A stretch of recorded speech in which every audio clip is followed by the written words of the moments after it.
Been finding good stuff? No. No. Anyway, I've just found a piece of good stuff here. Oh, I just sweet. How are you? Hello, Adrian.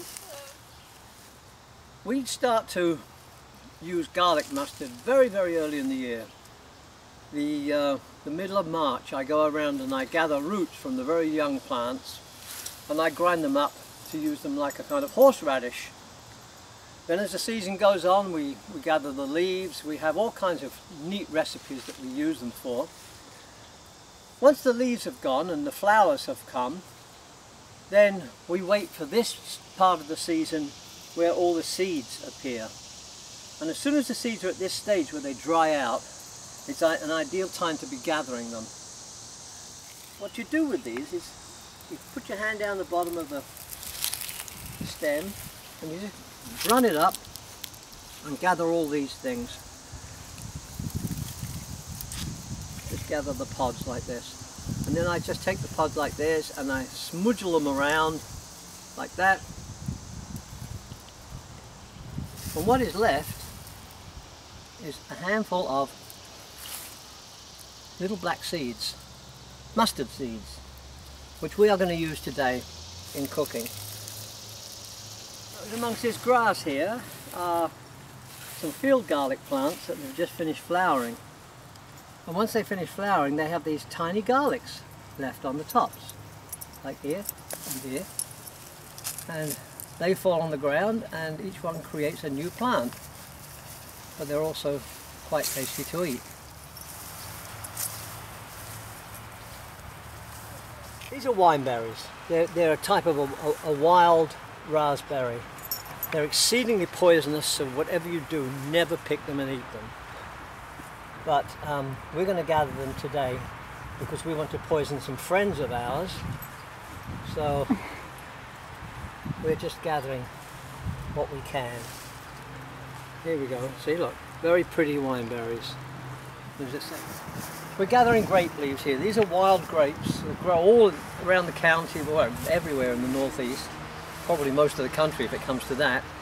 And they're just as good as regular grape leaves for making stuffed grapes, which is our intent for today. We're going to make some stuffed grapes for the farmers here at the farm.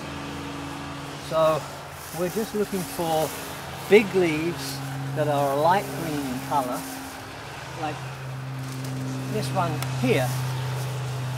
See how much lighter it is than the other? The lighter they are, the more tender they tend to be, because they're younger.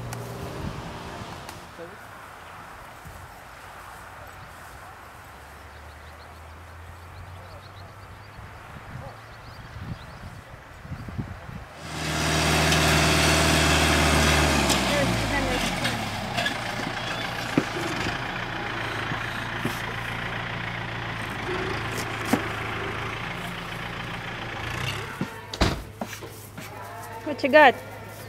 I went out into the field. I'm growing in amongst the beds, which they like to pull up and call a weed. We've got lamb's quarters. We cook with this a lot because it's so delicious and very abundant. This is about the second time it's come up this year. Nothing is not colourful.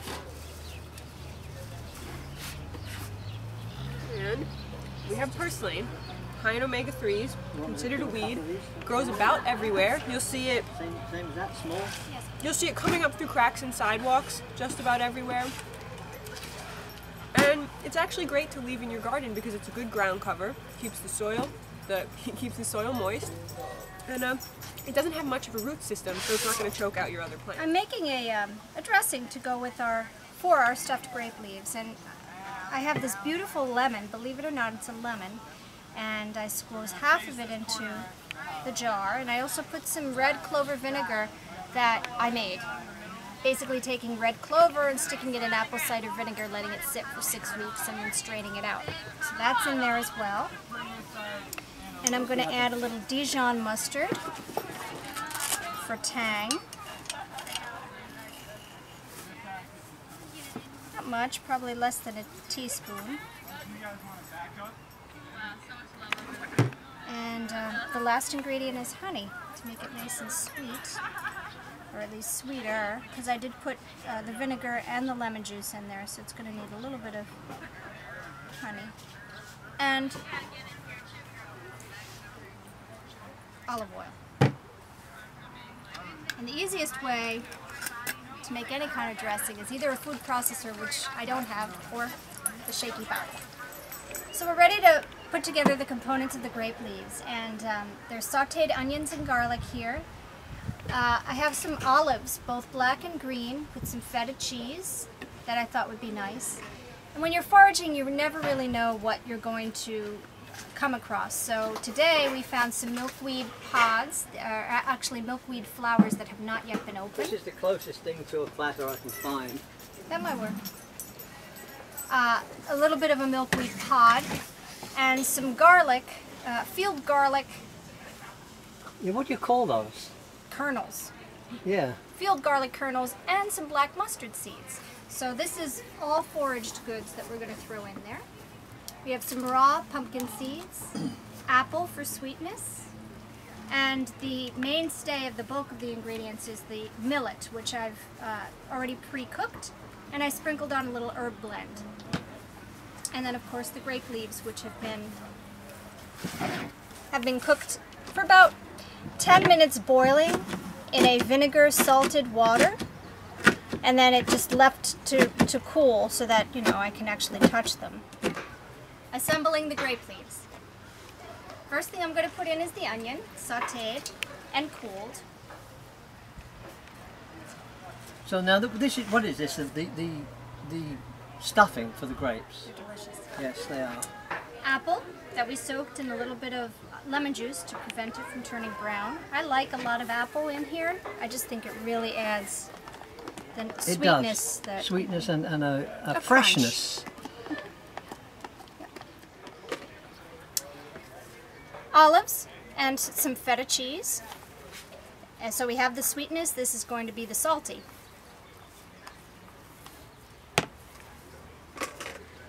These are our foraged goods. They all add crunch and good flavor. And then for more crunch and just, you know, something else that's in there, I'm going to throw in some raw pumpkin seeds. I like raw pumpkin seeds in salads. See, a nice thing about this filling is you can just look in your cupboards, in your refrigerator, and find a bunch of stuff and just add it to your own taste. Absolutely. You know? Yep. This is just what we had on hand. Yeah.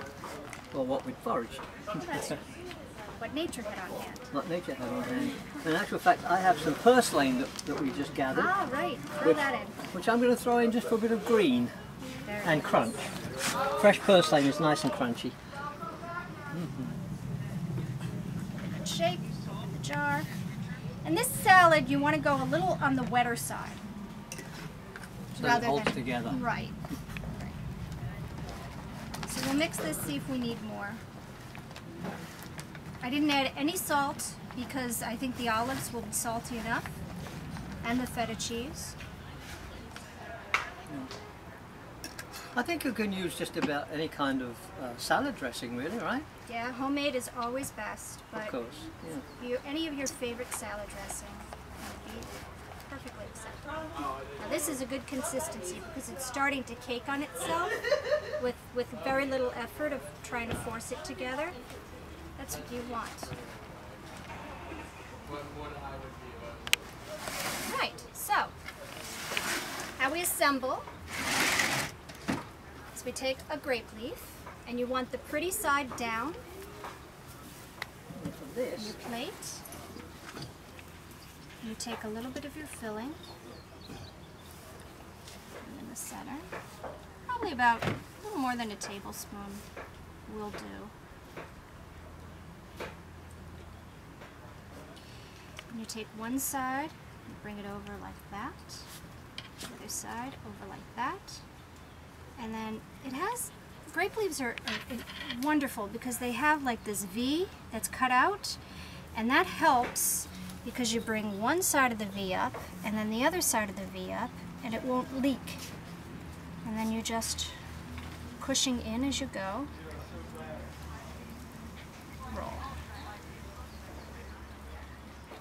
It's like an envelope. You Yes. put the tab down. That's it. No glue necessary. And grape leaves are quite strong, and they'll hold together very nicely.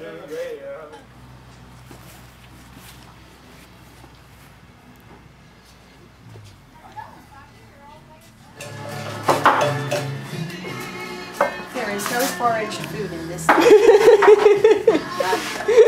It's Cropsey harvest Well, that's organic, local food. and some exotic ingredients from far off places. We have these beautiful wineberries. Instead of making a dessert, I thought sangria might be nice because it's 90-degree weather and we're having a light lunch, so So let's get everybody drunk. let's get everybody drunk, exactly. Get the farmers drunk and who knows what they'll They'll do. fall asleep is what they're gonna do. We're gonna add a bottle of wine. This is a Riesling, which is a very light wine. Right over the wineberries. There's about a pint of wineberries here. Seems appropriate. Wine, Sure. wineberries. We're going to use kombucha, which was a brilliant idea from Adrian. It's fizzy and it has a little fruit juice in it. This one is a citrus kombucha. I'm going to throw that in. And this one is a hibiscus. Very nice. A hibiscus. Now see the way it fuzzes like that? Yeah. I think I dropped that one. That's okay. It's going to explode. Woo! Get that in there. Fizzy. Beautiful. And then we're just going to throw in some orange slices. That's a two-sided miss last time. Probably not all of these, but we can hang a few on the edges of the glasses for a decorative touch.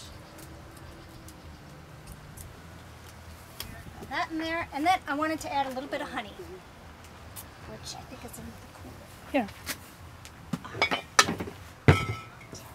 Just gonna add a touch of honey. Make it a little sweeter than what it is already.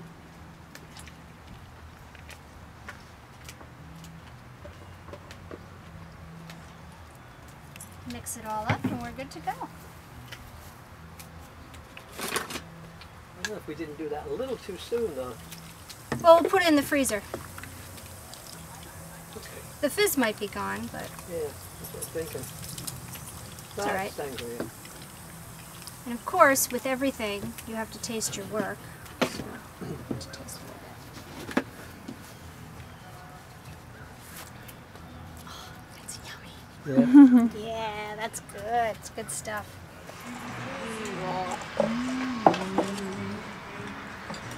Gorgeous.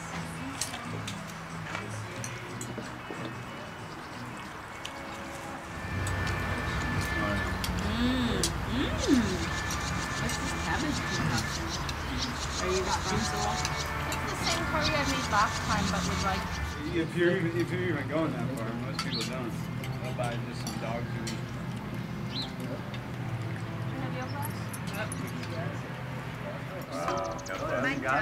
Nope, there's a picture that my dad has on the refrigerator of why he says that smoking will not kill us, and it's a picture of my great